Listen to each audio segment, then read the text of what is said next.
నమస్తే, welcome to our channel. నేను సిరి. పొత్తులపై good news చెప్పారు మన మోదీ గారు చంద్రబాబు నాయుడు గారికి, ఇంకా జనసేన అధినేత పవన్ కళ్యాణ్ గారికి. అయితే ఈ పొత్తుల వల్లే ఏపీ డీజీపీకి ఇంకా సిఎస్కి వేటుపడే అవకాశం ఉందా? ఈ అంశాన్ని చర్చించడానికి మనతో పాటు ఉన్నారు ప్రముఖ సీనియర్ జర్నలిస్ట్ జగదేవ్ గారు. నమస్కారం సార్. నమస్తే సార్. ఇప్పుడు పొత్తుల పైన ఒక గుడ్ న్యూస్ చెప్పారని చెప్పేసి తెలుస్తుంది మనకి, అంటే చంద్రబాబు నాయుడు గారికి ఇంకా జనసేన అధినేత పవన్ కళ్యాణ్ గారికి. అయితే దీనిలో భాగంగానే ఏపీ డీజీపీకి ఇంకా సిఎస్కి వేటుపడే అవకాశం కనిపిస్తుందా సార్? అంటే వాళ్ళని తొలగించే అవకాశాలు ఉన్నాయంటారా? అంటే ఎలక్షన్స్ ముందు ఖచ్చితంగా వాళ్ళని మార్చుతారు ఎక్కడైనా సరే. And more over TDP Janasena ఈ రెండు కూడా బీజేపీ పొత్తులో భాగం అవబోతున్నాయని వార్తలు వినిపిస్తున్నాయి. బట్ దాని నుంచి ఎక్కడ ఇంకా టీడీపీ కూటమి కానీ అలాగే బీజేపీ వాళ్ళు కానీ ఎవరు చెప్పలేదు. కాకపోతే టీడీపీ అనేది బీజేపీ ఎన్డీఏ కూటమిలో ఒక భాగమే కాబట్టి సో పాత మిత్రులందరినీ మళ్ళీ బీజేపీ ఆహ్వానించి ఎలాగైనా మూడోసారి కేంద్రంలో ప్రభుత్వం స్థాపించాలని చూస్తోంది. దాంట్లో భాగంగానే చంద్రబాబు గారిని పిలిచారన్నట్టుగా కూడా మనం వార్తలు చూస్తున్నాం. అట్ ద సేమ్ టైం జనసేనని పవన్ కళ్యాణ్ గారిని కూడా పిలిచి మాట్లాడబోతున్నారు, పొత్తులు అంశంలో డిసైడ్ అవ్వబోతున్నారు అన్నట్టుగా వార్తలు వస్తున్నాయి. మేబీ అయినా అవ్వచ్చు. సో పొత్తులు ఫ్రెండ్షిప్ అంటే అర్థం ఏంటి? మా పని మీరు చేసి పెట్టాలి, మీ పని మేము చేసి పెడతాం అన్నట్టుగా ఒక ఒప్పందం. అంటే టీడీపీ జనసేన కూటమి ఈసారి రాష్ట్రంలో 25 లోక్సభ స్థానాలకు గాను ఒక 20 స్థానాలు కానీ దక్కించుకోగలిగితే రేపొద్దున కేంద్రంలో బీజేపీ ప్రభుత్వానికి వాళ్ళు ఈ కేంద్రంలో ఏ బిల్లు ప్రవేశపెట్టినా ఏ బడ్జెట్ ప్రవేశపెట్టినా మద్దతు ఇచ్చేలాగా, సపోర్ట్ ఇచ్చేలాగా, మేము మీకు సపోర్ట్ ఇస్తాం, మీరు మాకు సపోర్ట్ ఇవ్వండి, మేము మీకు ఇది చేసి పెడతాం, మీరు మాకేం చేసి పెడతారు అనే అంశంలో జనరల్గా ఎవరైనా పొత్తులంటే అదే కదా అర్థం, మాకేంటి మీకేంటి అని. సో ఈసారి పొత్తు ఖరారు అయితే కనుక ఫస్ట్ రాష్ట్ర పోలీస్ బాస్ డీజీపీ అలాగే చీఫ్ సెక్రటరీ ప్రభుత్వ అడ్మినిస్ట్రేషన్ సంబంధించి వీళ్ళిద్దరు కూడా ముఖ్యమంత్రి చేతిలో ఉన్నప్పుడు ముఖ్యమంత్రి చెప్పినట్టుగా వాళ్ళు ఆడుతూ ఉంటారు.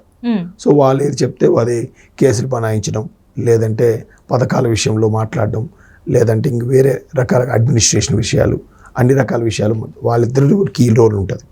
సో వాళ్ళిద్దరినే మార్చారనుకోండి, అప్పుడు ఖచ్చితంగా జగన్మోహన్ రెడ్డి గారి మాట విన్న వ్యక్తులను పెట్టారనుకోండి, అప్పుడు వాళ్ళకి చెప్పు చేతుల్లో ఇంకేం ఉండదు. ఎందుకంటే ముఖ్యమంత్రి కానీ మంత్రులు కానీ డైరెక్ట్గా వాళ్ళు వెళ్ళి ఏం చేయరు, కింద స్థాయి వ్యక్తులకి, పోలీసు వాళ్ళకి, వాళ్ళకి వీళ్ళకి చెప్తారు, మీరు అది అమలు చేయాలి, మీరు ఇది అమలు చేయాలి అన్నట్టుగా. సో మెయిన్ అడ్మినిస్ట్రేషన్ సంబంధించి చీఫ్ సెక్రటరీ సిఎస్ గారు, లా అండ్ ఆర్డర్ సంబంధించి డీజీపీ గారు హెడ్ కాబట్టి సో వాళ్ళని వ్యవహారం ప్రకారము వాళ్ళని పట్టుకుంటే పనులు అవుతాయి కాబట్టి వాళ్ళనే మార్చేస్తే అప్పుడు ముఖ్యమంత్రిగా ఉన్న వ్యక్తి ఏది చేసినా పని అవ్వదు.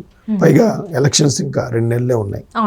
ఇప్పుడు ఎలక్షన్స్ టైంలో పోలీస్ బాస్ ఏది చెప్తే కింద స్థాయి వ్యక్తులందరూ అదే వింటారు, అదే ఫాలో అవుతారు.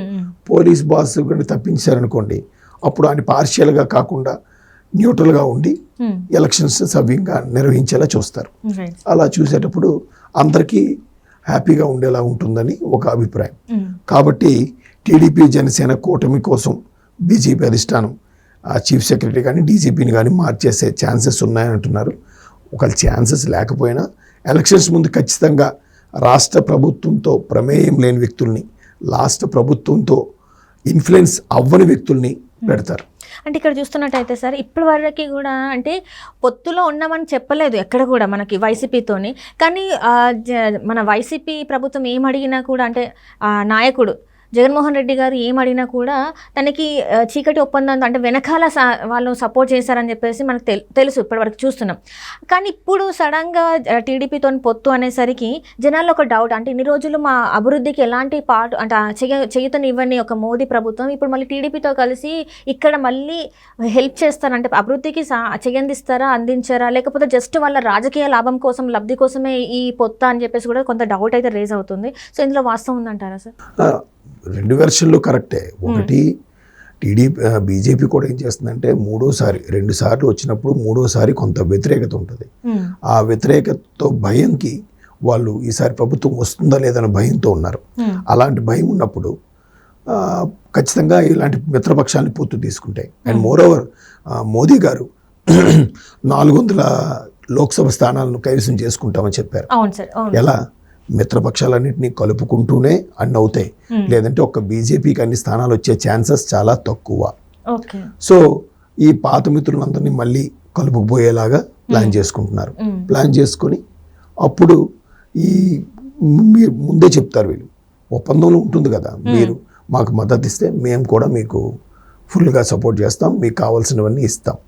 మా బీజేపీని కూడా సౌత్లో పాగా వేసేలాగా, సౌత్లో మెల్లగా ఎంటర్ అయ్యేలాగా చేయాలని.